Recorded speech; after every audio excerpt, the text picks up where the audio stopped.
네, 안녕하세요. 오늘도 변함없이 로마서 말씀을 공부하는 시간이 됐습니다. 제가 하나님께 기도드리고 시작하겠습니다. 위대하신 하나님 아버지, 우리를 구원해 주셔서 감사드리며 오늘 이 시간도 성령님이 인도하셔서 말씀을 잘 깨닫게 하시옵소서 감사드립니다. 주 예수 그리스도 이름으로 기도했습니다. 아멘. 자, 오늘 본문은 로마서 9장 27절 말씀부터입니다.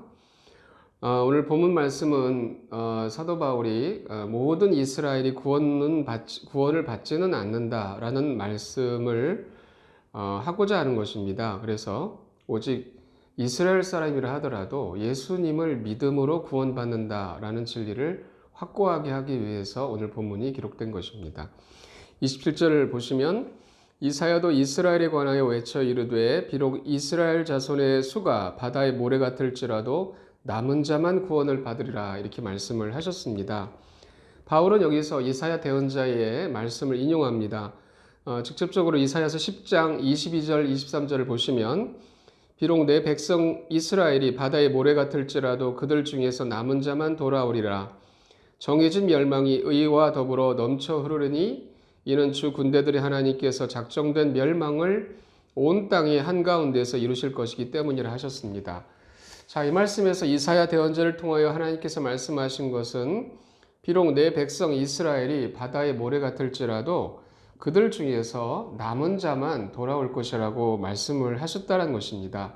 이 말씀의 의미가 오늘 사도 바울이 오늘 본문에서 기록했던 것처럼 모든 이스라엘이 구원받는 것이 아니고 남은 자가 구원받게 될 것이다 라는 의미인 것입니다. 자, 주님께서 지금 이사야 대언자를 통해서 말씀하신 이때가 언제일까요? 22절 끝에 보게 되면 정해진 멸망이 의와 더불어 넘쳐 흐르리니 라고 하셨습니다. 또 23절에서도 이는 주 군대들의 하나님께서 작정된 멸망을 온 땅의 한가운데서 이루실 것이기 때문이라 하셨습니다. 바로 멸망이라는 단어를 통해서 우리는 대환란이라는 것을 알 수가 있는 것이죠. 그래서 하나님께서는 저와 여러분들이 살아가는 이 교회 시대가 끝났을 때 대환란이 이 땅에 임하게 될 것이라고 말씀을 하시는데 그 날들은 크고 두려운 날들이다 라고 하셨습니다. 그때 이스라엘의 많은 사람들이 죽임을 당하게 될 것이고 남은 자들이 있는데 그들이 구원받게 될 것이라는 뜻입니다. 우리 스가랴서 13장 8절을 보시면 주가 말하노라 그 온 땅에서 그 안에 3분의 2는 끊어져 죽을 것이요 3분의 1만 그 안에 남을 것인데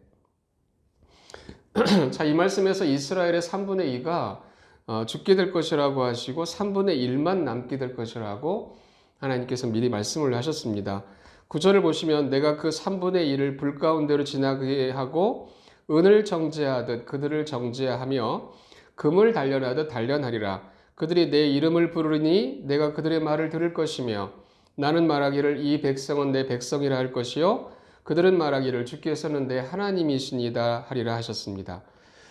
우리는 이 말씀을 통하여 남아있는 그 3분의 1이 바로 이스라엘 사람들이라는 것을 알 수가 있습니다. 하나님께서 그들을 정죄할 때 은을 정죄하듯 금을 정죄하듯 그렇게 정죄하시고 단련하실 것이라고 말씀을 하셨고 그들이 주의 이름을 부를 것이라고 하셨기 때문에 바로 대환란을 통과하여 남아있는 이스라엘 사람들이라는 것을 알 수 있게 해줍니다.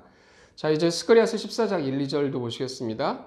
보라 주의 날이 오리니 사람들이 내게서 취한 노량물을 내 한가운데서 나누니라. 내가 예루살렘을 대적하여 전쟁하려 하려고 모든 민족들을 모으리니 그 도시가 함락되며 집들이 강탈을 당하고 여인들이 강간을 당하며 그 도시의 반이 포로로 잡혀갈 것이나 백성 중에서 남은 자들은 그 도시에서 끊어지지 아니하리라 하셨습니다. 자, 대환란 때에 남아있는 자들이 바로 그 도시에서 끊어지지 아니할 것이라고 하나님께서 또한 말씀을 하셨습니다. 바로 이들이 주님께서 말씀하신 이스라엘의 남은 자들입니다. 자, 이들이 바로 예수님을 믿음으로 구원받게 될 것이라는 것입니다. 스가랴서 14장 4절을 보시면 그날에 그분의 발이 예루살렘 앞 동쪽에 있는 올리브산 위에 서실 것이요 올리브산이 그것의 한가운데서 동쪽과 서쪽으로 갈라지므로 심히 큰 골짜기가 생길 것이며 그 산의 반은 북쪽으로 그 산의 반은 남쪽으로 이동하리라. 바로 이 말씀은 어떤 말씀이죠? 우리 주 예수님의 지상재림에 관한 말씀입니다. 주님은 예루살렘 앞 동쪽에 있는 올리브산 위에 서실 것이라는 말씀을 하신 것입니다. 그러므로 바로 앞구절 14장 3절 말씀, 1, 2절 말씀은 예수님에 관한 말씀이라는 것을 알 수 있습니다. 스가랴서 13장 9절에서도 그 남은 자들이 부를 이름도 예수님이십니다. 그들이 주 예수님을 부름으로써 믿음으로 구원을 받는 것입니다. 로마서 10장 13절 말씀 보시면 누구든지 주의 이름을 부르는 자는 구원을 받으리라 하셨기 때문입니다. 바로 대환란을 통과한 이스라엘 사람들 중에 살아남아 있는 자들이 예수님의 이름을 부름으로써 그들이 구원을 받게 될 것입니다. 자, 이것은 무엇을 보여주실까요? 하나님께서 사람을 구원하신 유일한 이름은 예수님이시다. 그리고 그분의 이름을 믿는 자를 구원하신다는 것을 확고하게 보여주고 계십니다. 사도행전 4장 10절부터 12절까지 말씀도 보시겠습니다. 너희 모두와 이스라엘 온 백성은 이것을 알라. 즉 너희가 십자가에 못 박았고 하나님께서 죽은 자들로부터 일으키신 나사렛 예수 그리스도의 이름에 의해 곧 그분에 의해 이 사람이 여기 너희 앞에 온전하게 서 있느니라. 이분은 너희 건축자들이 업신여김을 당한 돌로서 모퉁이의 머리가 되셨느니라.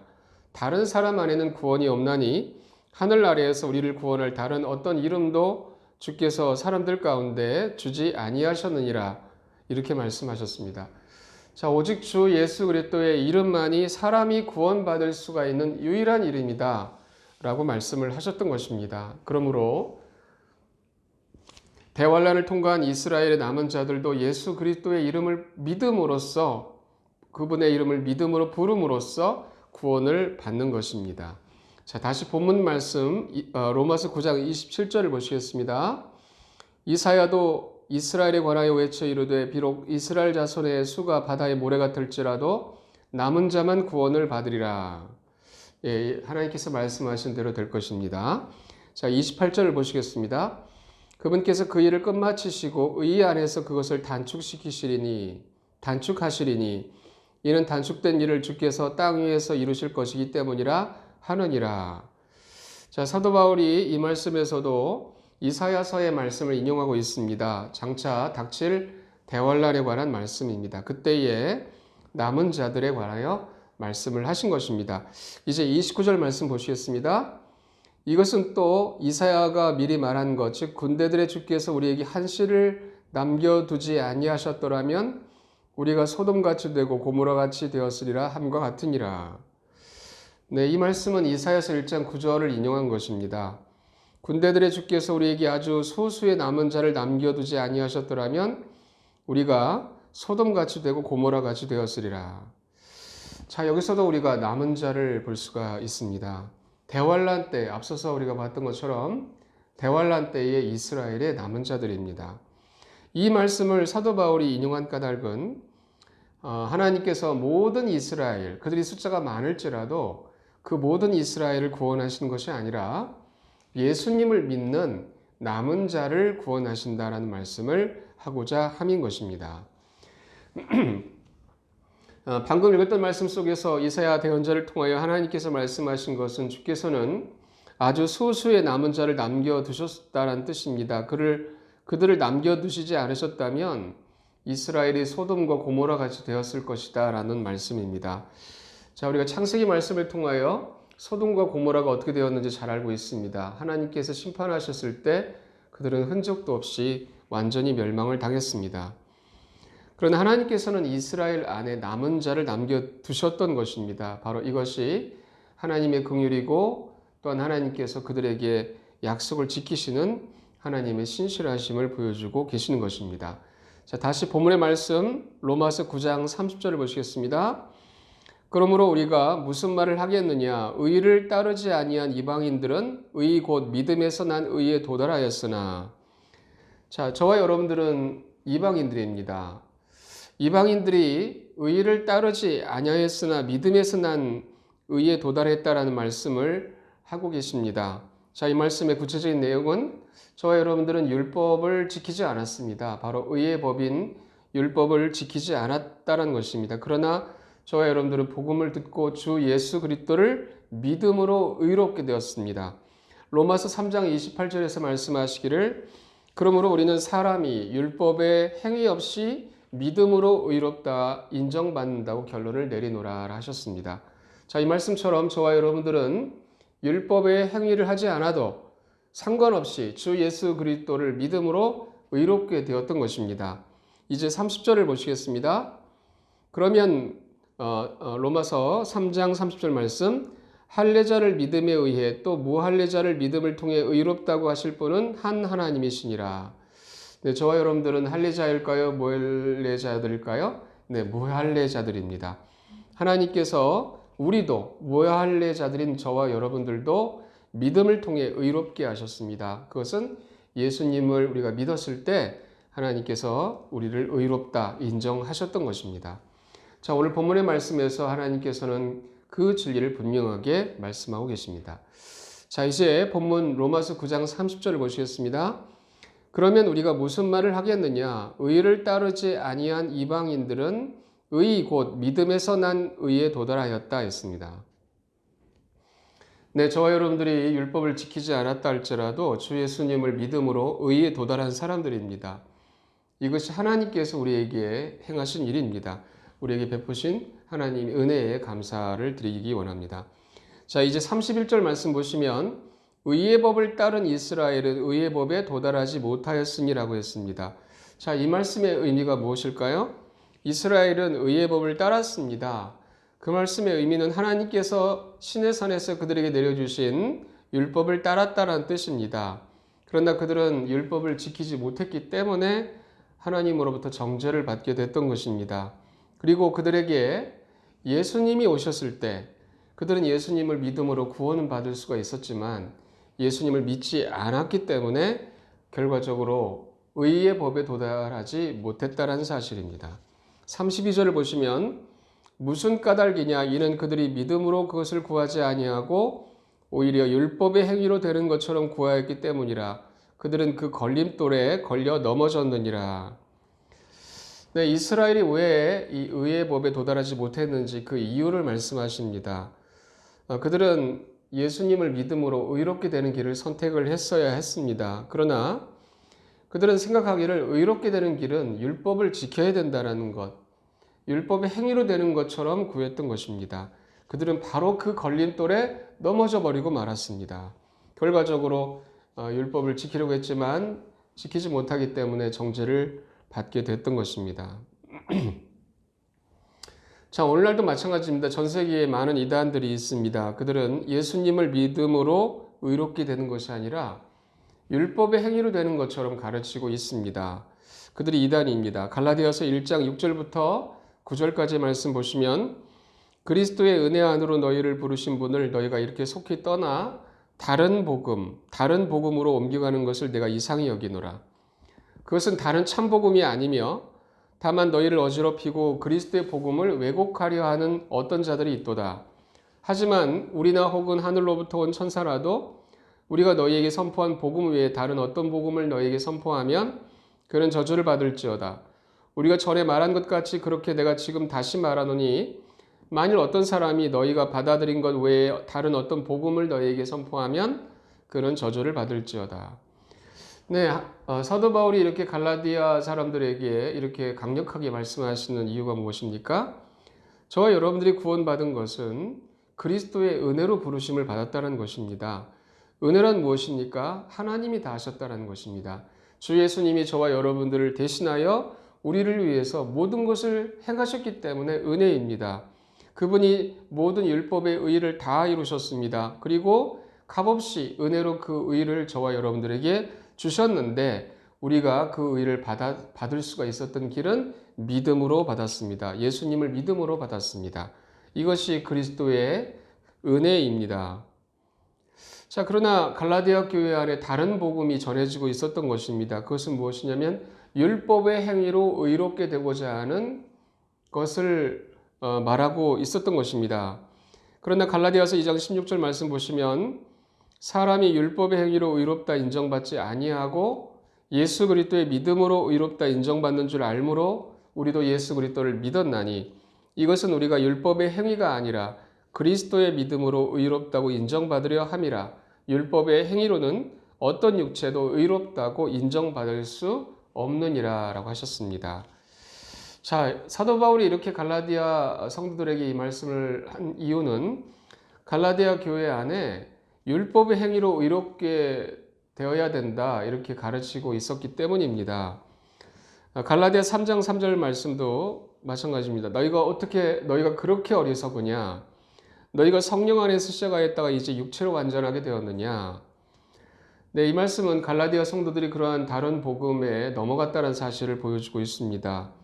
사도 바울은 이러한 거짓된 가르침, 사탄적인 가르침을 다른 복음이라고 했고 그것을 말하는 자들은 저주를 받을 것이다. 이렇게 선포를 했던 것입니다. 갈라디아서 1장 8절 말씀 보시면 하지만 우리나 혹은 하늘로부터 온 천사라도 우리가 너희에게 선포한 복음 외에 다른 어떤 복음을 너희에게 선포하면 그는 저주를 받을지어다. 네, 오늘날 하나님께서 사람을 구원하실 수 있는 유일한 길은 예수 그리스도를 마음으로 믿는 길입니다.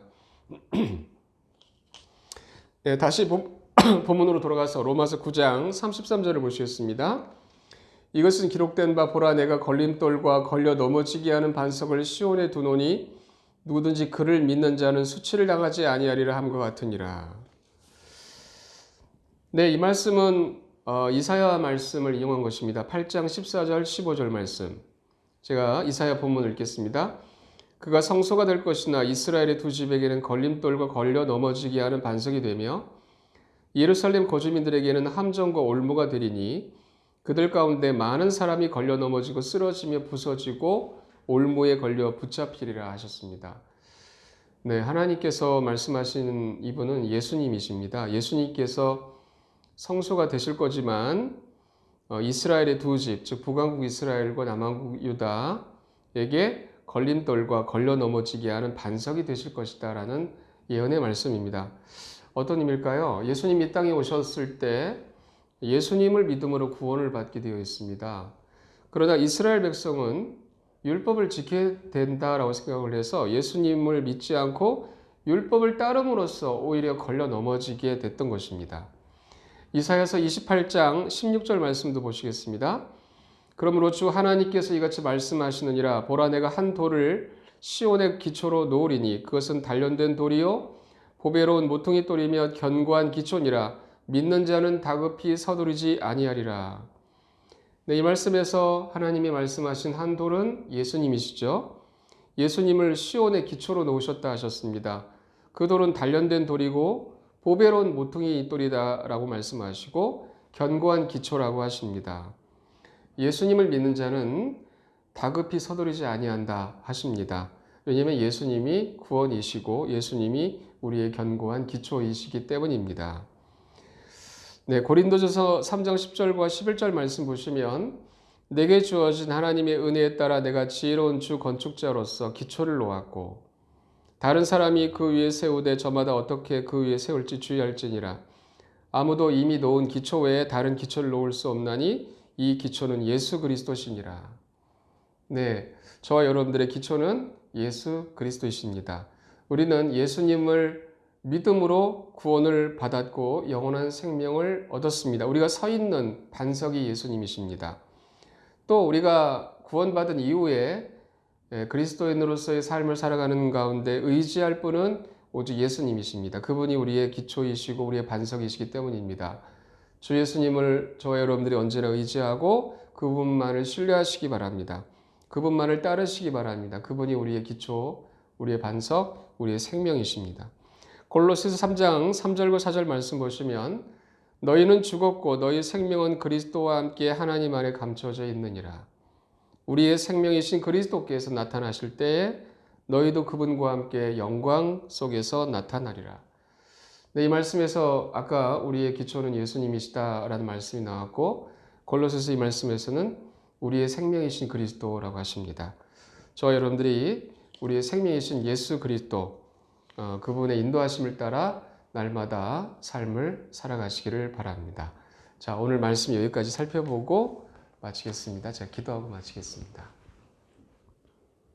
살아계신 하나님 아버지, 참으로 우리가 예수님을 믿음으로 의롭게 되었음을 다시 한번 말씀으로 우리에게 강조하여 보여주셔서 감사합니다. 저희들이 아무런 행위가 없을지라도 은혜로 예수님이 다 하셨기 때문에 주님을 믿음으로 구원받았고 의롭게 되었음을 감사드리고 이 참복음을 통하여 하나님이 자녀로 다시 태어나게 하신 주님의 이름을 찬송합니다.